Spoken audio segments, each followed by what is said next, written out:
On the news tonight, Anambra State Governor Soludo says the dream of a United States of Africa is possible.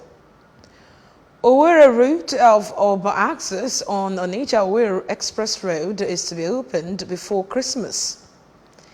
Palestine government calls for an end to Gaza war. China coal mine fire killed 25 people.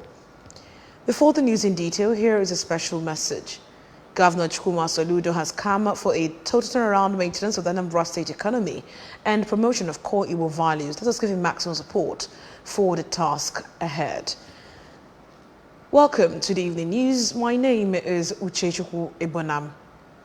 Anambra State Governor Professor Chukwuma Soludo says his dream of a United States of Africa is possible if the Renaissance of Africa message of the great Nnamdi Azikiwe, Kwame Nkrumah and others is adhered to. Governor Soludo was speaking at the 12th annual Zik Lecture Series. Government House correspondent Ejike Abana has details. The event with the theme Reclaiming Zik's World, Climate Justice and Africa's Sustainable Development was held at Nnamdi Azikiwe University, Awka. The governor, who noted that the former Nigerian president was a Pan-Africanist who made Anambra the home of Pan-Africanism, explained that this is why his government is guided by the ideology which can be achieved through empathy to the poor and the downtrodden. He announced that the Fite Road, which leads to the school, has since been awarded for construction and will be inspected soon ahead of its commencement. I am one of those still dreaming that one day we will have the United States of Africa as the second USA. So I believe, and that's the kind of thing our founding fathers, the Julius Nyerere of this world, the Kwame Nkrumahs, the Nnamdi Azikiwes, dreamt about. That's what we have come to celebrate. Nnamdi Azikiwe wrote many books, one of which is entitled Renaissance Africa. And we are taking our base and roots back again to the Zikist ideology of Renaissance Africa. One united, livable, and prosperous Africa. And I think that message must not be lost on us. As one nation, we build and forge one united nation. With that, we face the rest of Africa.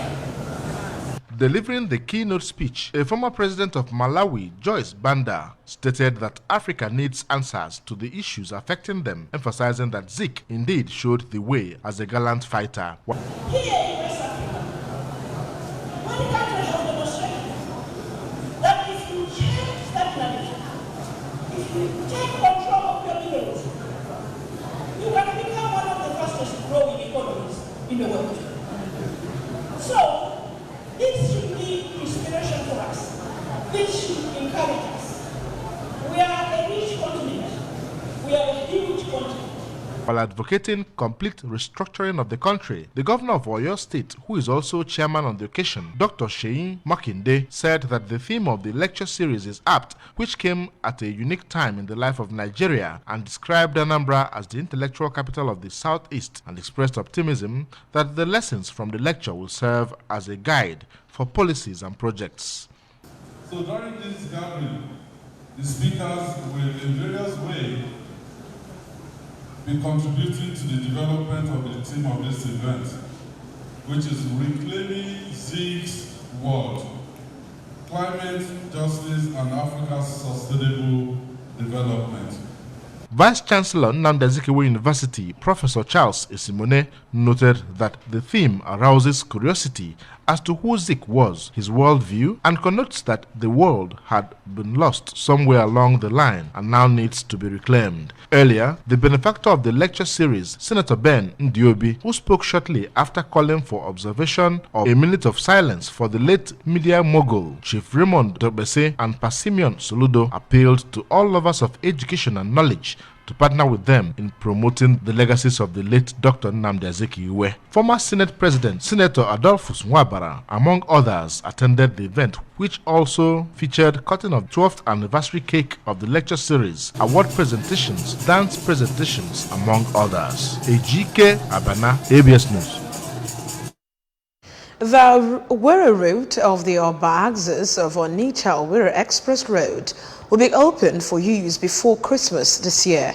The site manager of Banif Jeff Construction Company Limited, Engineer Tunde Adelowo, announced this while fielding questions from ABS correspondent Ngozi Obileri, who monitored pace of work on the road. Her report.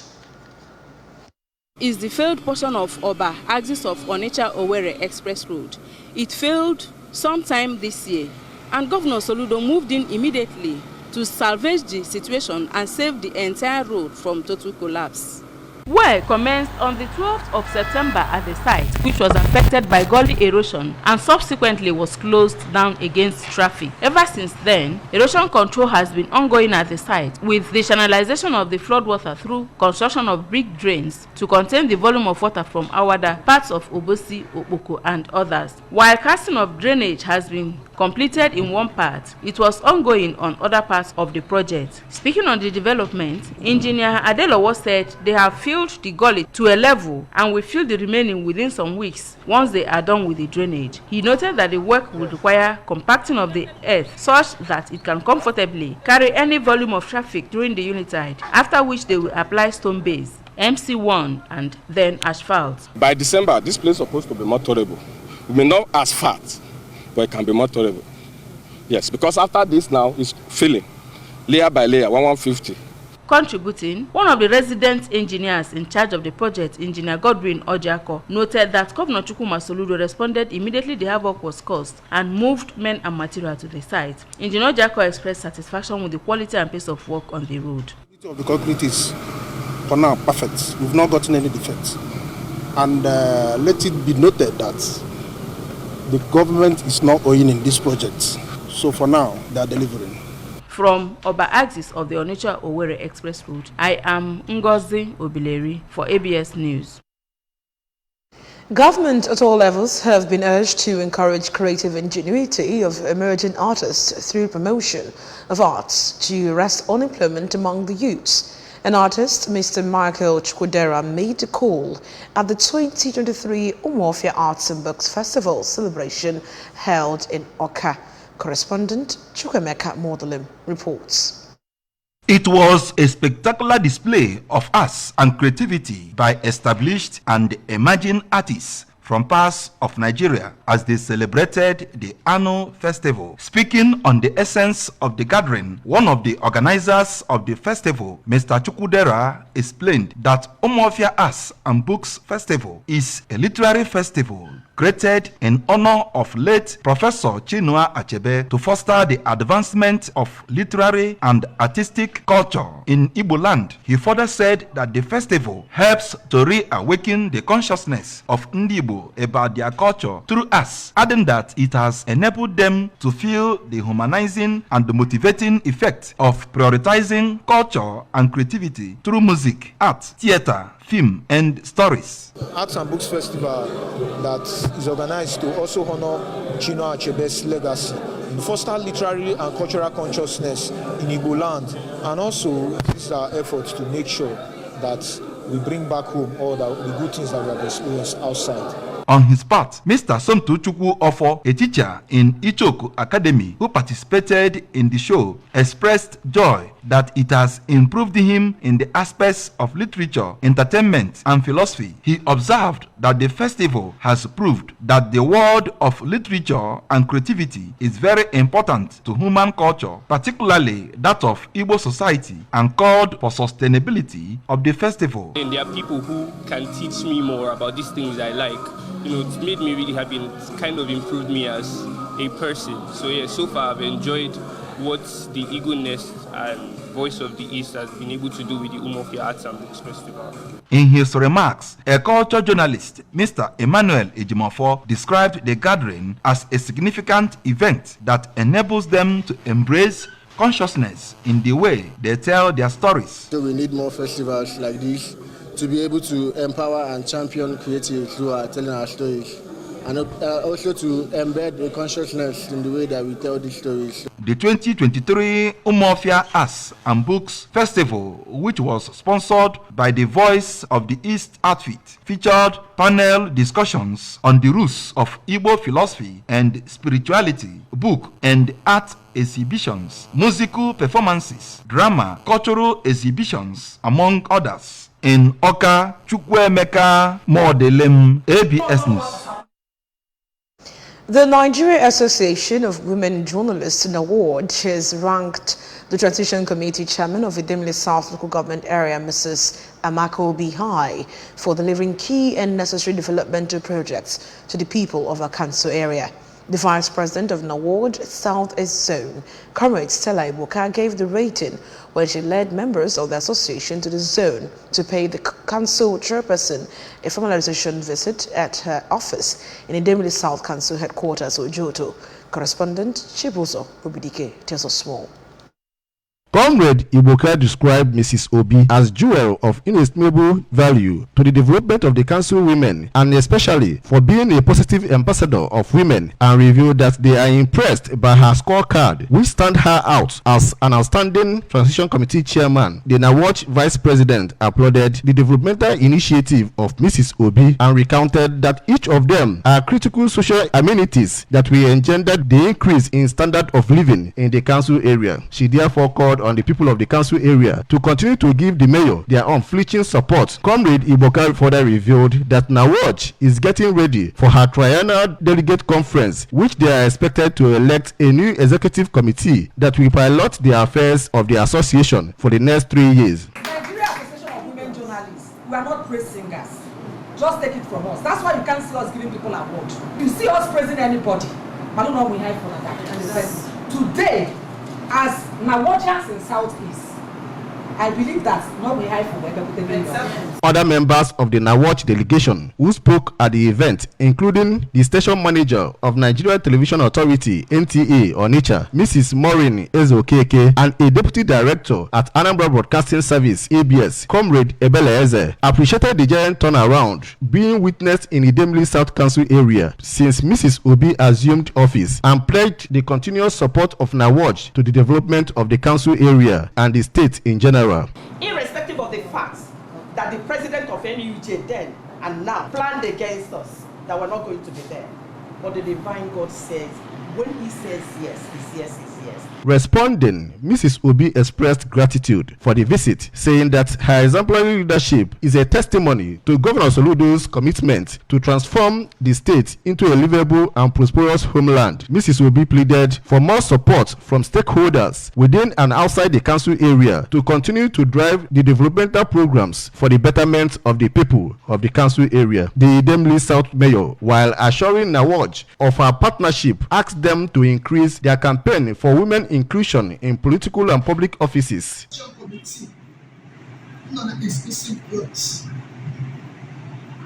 Deliberating on how to build women into governments and societies. NAWOJ is the umbrella body for the all-practicing female journalists in Nigeria, founded to increase women visibility, access, and leadership in the media industry. From Idemili South Local Government Area, Chibuzo Obidike, ABS News.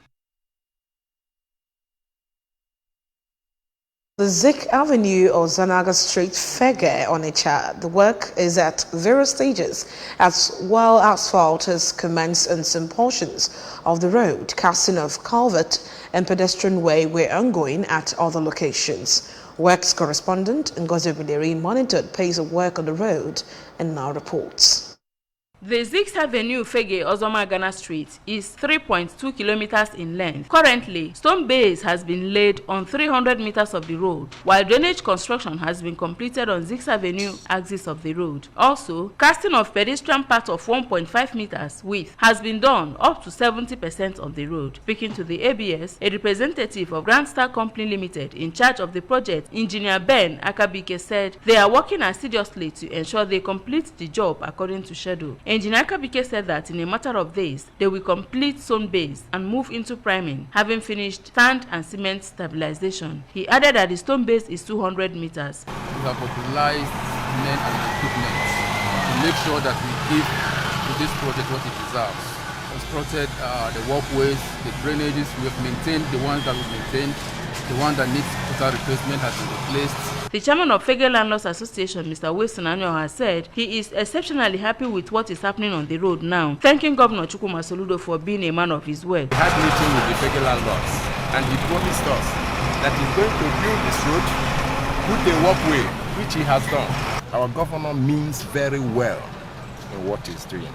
Another resident of the area, Mrs. Rosita Ehiobu, noted that the Dubai Taiwan promised by the governor is already manifesting, even as she prayed God to bless him abundantly.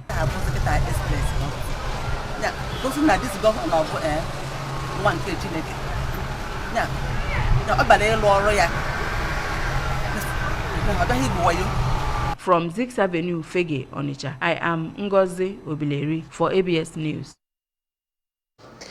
As the death toll of Palestinian civilians exceed 12,000 and over 2,000 still missing, the Palestinian government is counting losses and calling for an end to what it called frenzy textbook genocide. Interacting with journalists in Abuja, the Palestinian ambassador to Nigeria, Abdullah Shawash, said the casualty toll in the West Bank, including East Jerusalem, has also climbed to 186 killed, including 46 children and 2,400 injured. ABS Abuja Bureau Chief Ekwajide has the details. He lamented that hundreds of bodies of Palestinians are decomposing in the courtyard of Al-Shifa Hospital, on the streets and under the rubble, and there is no opportunity to give them a decent burial. The ambassador also stated that in October, the Director of Emergency for UN World Food Programme had predicted that there would be food insecurity for 33% of the population, but that has risen to 100% today.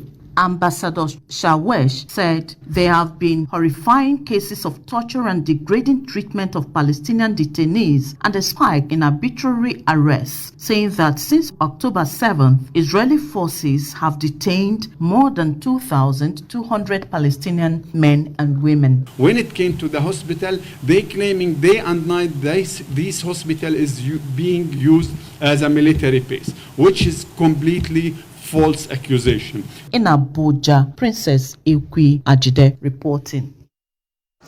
At least 25 people have died in the fire at the offices of a coal mine company in northern China.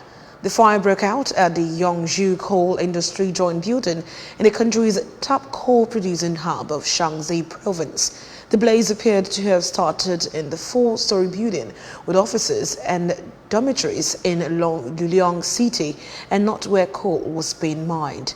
Rescuers evacuated 63 people from the premises, 51 of them whom were hospitalized and brought to the fire under control by the afternoon. The cause of the fire is still under investigation. From the world of sports, Nigeria Boxing Federation (NBF) is listed among the 27 countries expected at the 2023 World Boxing Inaugural Congress. This is despite the crisis that has engulfed the NBF since, with the indefinite suspension of the Nigerian Boxing Federation's NBF Vice President Azania Omwagege by the body for acts allegedly inimical to the interests of the country. The International Boxing Association (IBA), in what seems as a retaliatory move, had equally suspended NBF President Kenneth Minima for taking Nigeria into the new amateur body, World Boxing. Nigeria is the only African country listed for the Congress that has the likes of Argentina, Australia, Canada, England, USA, and Wales expected to be in attendance. Before we go tonight, remember that you can follow news and programs on ABS TV from any part of the world by liking our Facebook page at Anambra Broadcasting Service. Subscribe to our YouTube channel at ABS Television, okay? And on X, we are ABS Radio TV. On Instagram, we are ABS Radio TV. You can log on to our website at www.absradiotv.com. And now the main points that made the news again tonight. Anambra State Governor Soludo says the dream of a United States of Africa is possible. Owerri route of Oba axis on Onitsha-Owerri Express Road is to be opened before Christmas. The Palestinian government has called for an end to Gaza war. And finally, we told you from the foreign scenes that China coal mine fire has killed 25 people. Governor Chukwuma Soludo has come for a total around maintenance of the Anambra State economy and promotion of core Igbo values that was giving maximum support for the task ahead. And that's all on the news tonight. My name is Uchechukwu Ebanam. Good night.